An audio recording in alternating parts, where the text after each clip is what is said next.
We continue the coverage over here. Nishant, thank you so much for Hi, sparing the good to see time. you. Your good run continues. You seem to be having you like your sweet spot in that 30 to 35% market share, and that momentum seems to be continuing. Tell us the latest on your order book, on how you are perhaps already booked for deliveries through Yeah, FY20. so we have about 10,000 buses in our order book. Right. And we'll be delivering these buses in the next about 2.5 years. Right. So we are clearly seeing a huge demand uptick in the market. Right. Whether on the STU side or the private side, or large corporates are quite keen to look at these products, because everybody is very ESG focused, and especially after the current incidents in the last few months, everyone has realized the importance of energy security, consistency, and moving from interdependence to independence. Right. As organizations, as individuals, with a clarity and understanding for the longer term, I think has become more and more important across all the different value chains and supply chains, where mobility and transportation play a very critical role. Right. How do you look at the breakdown of the sub-segments in terms of this order book? What is the major segment which is really working for you? So, as you see, we have large demand of coaches. Right. So, seater, sleeper, then we have launched our new generation sleeper-seater hybrid. Right. And clearly this enhances the revenue for our customers multifold. Right. And gives us an opportunity for higher asset utilization and to break even faster. Right. Which clearly redefines the economics of any project any customer undertakes. Right. And our view is that always we foresee that how can we enable our customers and partners to be doing business independent of subsidies. Right. And scaling it up substantially. And subsidies act as an add-on benefit which they can accrue as they go along. Right. Fair point.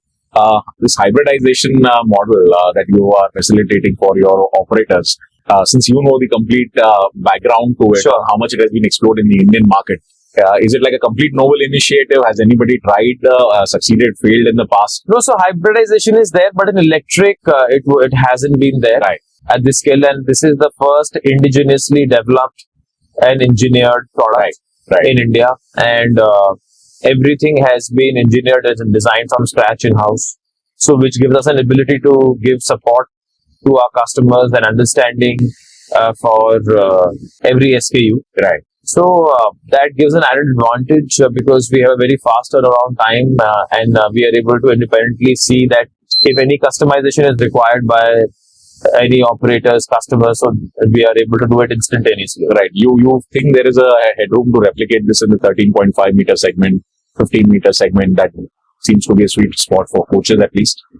Yeah, definitely. That is something which can be done very comfortably. Right. And we always try to see that how are we establishing a new set of customer CVPs, the customer value prop, at all times, and where customers are able to see that how they have a wow factor from their end consumers. Right.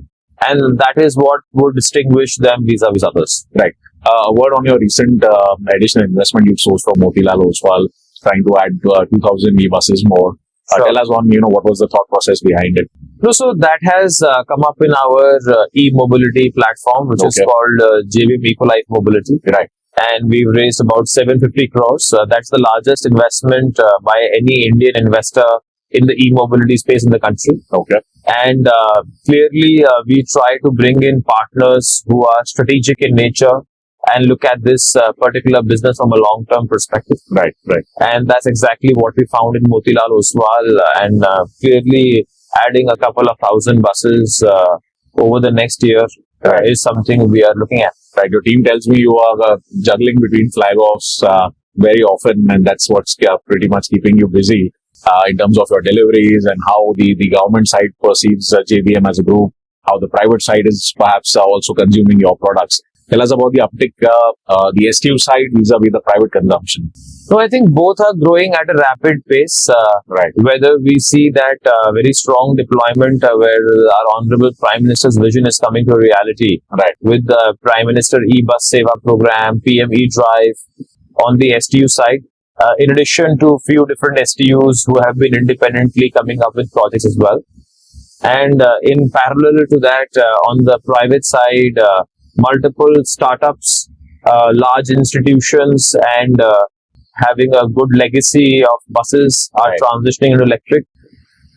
Also being driven by large corporates who are seeing that they would like to electrify the complete staff transportation, and seeing that their ESG and green initiatives and impact is something which is driving them. So Right. I think it's a multifold kind of setup. So there wouldn't be really one stakeholder who's driving it. Right. So multi-stakeholders driven approach is what we believe in, Right. and that's what's there here. Right. Are you seeing any further innovation on the financing side?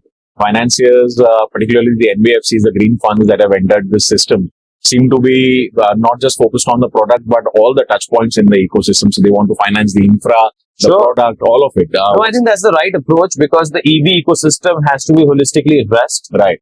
And if someone is coming in, whether it's NBFCs or big financial institutions or leasing companies Right. or infra come leasing companies in certain cases, Right. so each of them have their unique business models, and I think they'll all coexist. Right. Last few final questions. Wet lease, many of the issues that in that model, in the GCC model, were ironed out. You all have been mediating with the government, and pretty much everything was taken care of.